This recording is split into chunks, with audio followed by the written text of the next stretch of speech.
It was during one of the biggest blizzards of the year. My parents had left to go to a dinner party at around 5 and wouldn't be returning until late that night, so I had my friend Jordan over. Snow had been accumulating since early morning, however by 6 it really started coming down, and by 6:30 there was a full-on blizzard raging outside and everyone was snowed in. My parents called me and told me I had to wait until morning for them to come back, and Jordan couldn't leave since he had come on his bike, so in a way the blizzard was more of a blessing because Jordan could stay the night. It was getting close to midnight and we were sitting on the couch watching Pulp Fiction when we heard a bunch of things falling over in the backyard. We ignored it because it was most likely the result of the strong winds. A couple minutes later, we both heard the backyard shed door slam shut. This was odd since I knew the door had been latched shut earlier. Jordan advised me to go check it out. As much as I didn't want to go out in the cold and snow, I forced myself to. Jordan paused the movie, and I slipped on my boots and a coat and stepped through the back door onto the backyard patio. A couple of rakes on the brick patio had been knocked over, which must have been the noise we heard. I started leaning the rakes back up against the grill when I noticed footprints in the snow. Not animal tracks, boot prints. They led from the side yard and headed towards the shed. That freaked the hell out of me because I knew for a fact now that someone was inside the shed. I honestly didn't really know what to do. All I could think to do was run back inside and grab some knives from the kitchen and tell Jordan to come back outside with me. We stepped into the backyard, now both armed, but both instantly saw the shed door was left wide open. The same boot prints were leading out of it and towards the fence. A bunch of snow on top of the fence where the boot prints ended had been knocked down, so we had to assume whoever it was hopped the fence and left. We went back inside. Fast forward to around 2 a.m. Jordan was lying on the couch on his phone and I was just playing on the PS4. The snow was still falling and the wind howled stronger than ever. I had to pee, so I got up and walked down the hall towards the bathroom. To give you an idea of my house's layout, me and Jordan were in the den, which is connected to the kitchen and separated by a small wall. From the den, there's a hallway that leads to the foyer, which is connected to the living room with a bathroom right next to the front door and a staircase across from the front door. After I finished up in the bathroom and walked down to the living room, I noticed something glistening on the floor in the darkness. I flicked the light on and saw a horrifying sight. One of the living room windows was open and there were snowy boot prints leading across the carpet. I yelled for Jordan to come here, but he didn't answer. I remembered he had headphones on and figured he couldn't hear me. I didn't bother to go get him. Instead, I followed the tracks. They led from the open window up the stairs. I followed them upstairs and down the hallway that leads to my room, the guest room, and the office. However, the icy prints were melting fast, and halfway across the hallway, they had completely melted. I wasn't going in those rooms alone, so I went back downstairs to get Jordan. As I was telling him what happened, the lights in the hallway and kitchen suddenly went out at once. We both picked our knives back up and made our way back upstairs to the hallway. All the prints had melted at this point. I whispered for Jordan to check my room, and I'd check the office. With our knives out, we both entered each room. Inside the office, it was pitch black, but as my eyes adjusted, I could make out the fireplace, bookshelves, desk, and the bathroom door in the dark. All was silent except for the pounding of my heart and the wind shrieking outside. I didn't find anything in the office. The bathroom door was open, so I began approaching it. Then I stopped.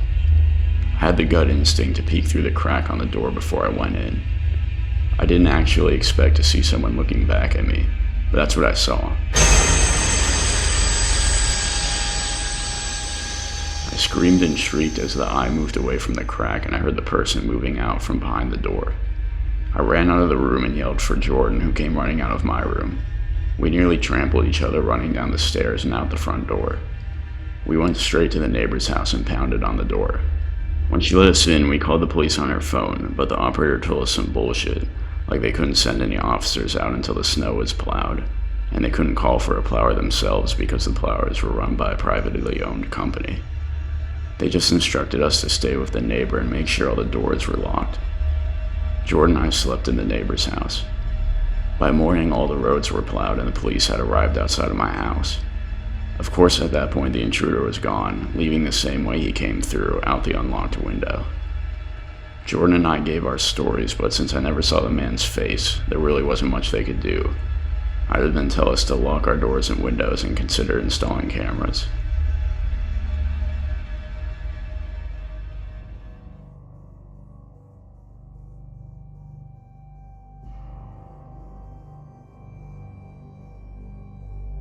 My friend group and I always used to go sledding whenever it snowed really heavily in the area. There used to be this gigantic hill near my house that was perfect for it. There's also a vacant house near the hill. This will be important later. One day it had snowed really heavily the night before, so that morning me and my 4 friends, Aditya, Charlie, Jalen, and Nolan, decided to go sledding there. It was around 9 a.m. when we left, and around 11 a.m. it began to snow again. Jalen suggested we pack up, so we began gathering our sleds at the bottom of the hill. In a flash, the wind picked up. The wind was becoming so strong we literally couldn't walk up the hill, and the snow was flying at us like bullets, impeding our visibility. The snowflakes were literally so fast they were almost hurting my face. One of us hollered that we should hole up in the vacant house nearby until the storm blew over, so we headed to the house.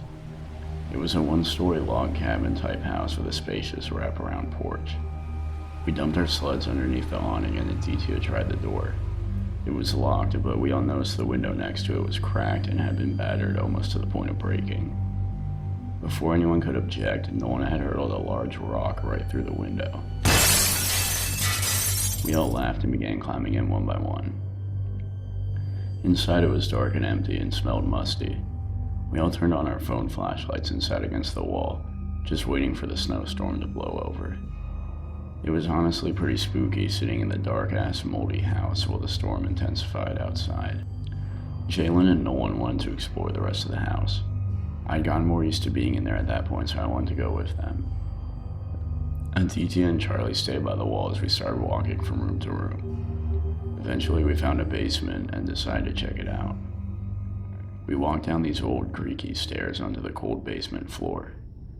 To give you an idea of how dark it was, there's no way we'd be able to see anything without our flashlights. Just then we heard a scrape on the cement floor and something that sounded like a plastic bag being crinkled echo from the corner of the room. Aditya whispered to cut the lights, and we did. I was honestly about to shit myself. We were standing in complete and utter darkness, just listening. There came more sounds of a bag being dragged on the floor. Jalen whispered that we should leave. I told them to back up quietly, and we started moving backwards in the direction of the stairs.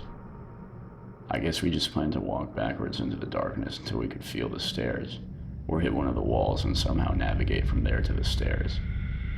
But we did hit something, but it wasn't a wall. I heard plastic crinkling as I backed into what seemed to be a wall of plastic. I whispered to my friends, saying that I'd run into some bag. Jalen and Aditya both said they could feel plastic bags behind them too. Then I heard another sound. It was breathing. Aditya and Jalen were to my left, but this breathing sounded like it was at the other end of the basement to my right. I asked Aditya and Jalen softly if they heard that. The fear was audible in my voice. We all heard it. Breathing. All of a sudden there was a commotion upstairs. There was a loud banging and Nolan and Charlie shouting, followed by the front door crashing open. I had no clue what possibly could have been going on and was paralyzed with fear as this breathing continued from the darkness, too paranoid to speak or move. We all just sat there against the plastic, just trembling and fearing the thought of moving. I didn't know if the person down there knew we were in there or not, but they hadn't done anything yet. Just then I was blinded as my phone screen lit up. Nolan was calling me. I picked up and asked him what was happening as quietly as possible, turning my volume down. He was out of breath and I could hear the snowstorm in the background. He said firmly that me, Jalen, and Aditya had to get out of the house. I repeated myself, asking what was happening, and he said that he and Charlie were jumped by 2 huge guys upstairs who beat them and tried to grab them. Then Jalen, who was next to me, began tugging on my arm. I asked him what was wrong. He didn't answer. I followed his gaze and turned to my right. The light from my phone screen was just barely revealing two dirty, bare feet standing about 5 feet away, facing me. I screamed and yelled holy shit as me, Aditya, and Jalen made a run for it. Thankfully, we were able to find the stairs quickly and ran all the way up them and out of the house into the blizzard. We found Nolan and Charlie by the hill, and together we climbed it and went back to my house. Nolan and Charlie thankfully weren't beaten too badly. They were just a bit sore, but nothing visible. We didn't tell anyone about it, apart from the people at school. That house should have been vacant for all we knew. But either way, we didn't mention it to our parents to avoid getting in trouble.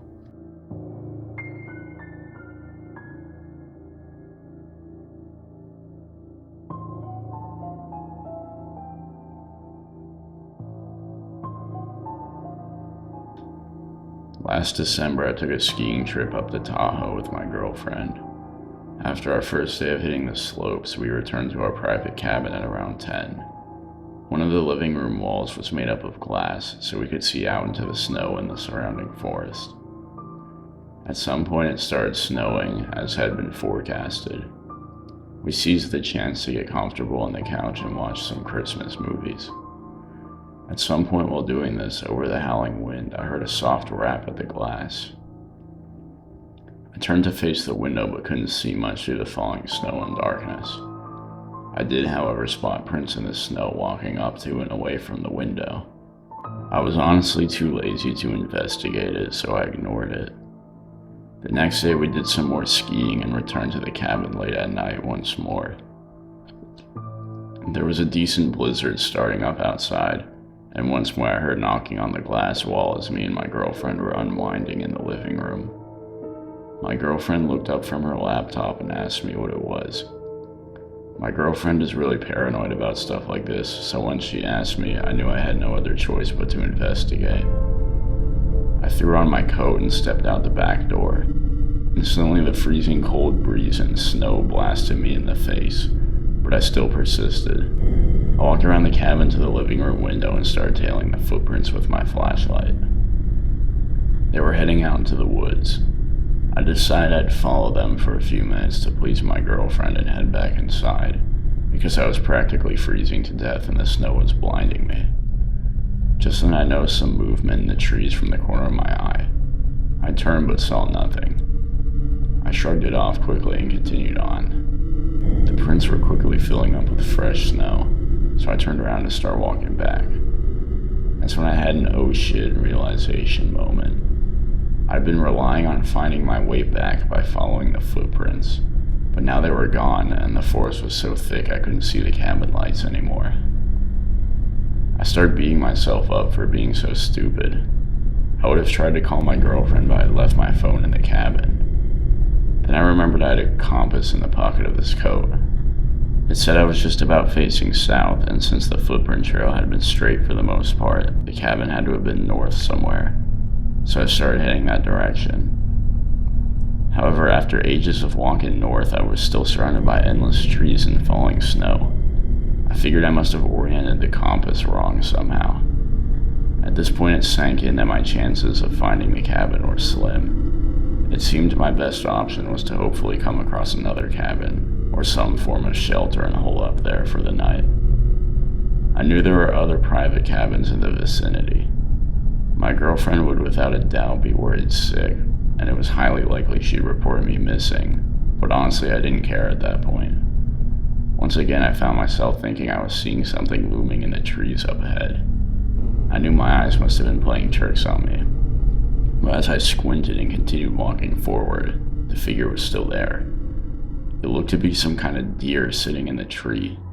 However, the deer was sitting upright and looked really humanoid. I could make out a rib cage and skinny legs dangling from the branch it seemed to be sitting on. It also had huge antlers that looked way too big to be a deer's, more like a moose's. I didn't know much about deers, but whatever that thing was, it was unlike any deer I'd ever seen. In another blink of the eye, it was gone. I was honestly beginning to freak out until I saw lights breaking through the horizon. There was a cabin up ahead, thank God. I knocked on the door and an older couple answered. They agreed to let me sleep on their couch for the night and gave me some tea and food. That night I woke with a start to the pitch black living room at God knows what time. The blizzard was still raging. I flipped to my side to go back to sleep, but that was when I saw it.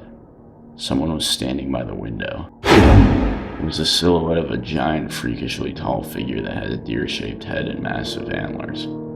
Instantly, I reached for the light switch and flicked it on, but just as I did, the figure vanished. Just darkness and falling snow out there. I was shook, but tried my best to get back to sleep, and eventually I did. By morning, the blizzard had subsided, and the couple gave me a lift back to my cabin, where I had found my girlfriend had already phoned the resort and had been bothering them all night. When she saw me, she was practically about to rip my head off. The rest of our trip went normal. No more knocks at the windows, no more footprints, and no more freaky deer figures. When I got home, I tried to research this thing and find out what I could have seen. My guess is it could have been an elk or some oversized deer. Another guess that's a bit more out there is that it could have been a Wendigo, which I read about online. Apparently it's some malevolent creature in Native American mythology that eats people. Hopefully that's not what I happened to stumble across.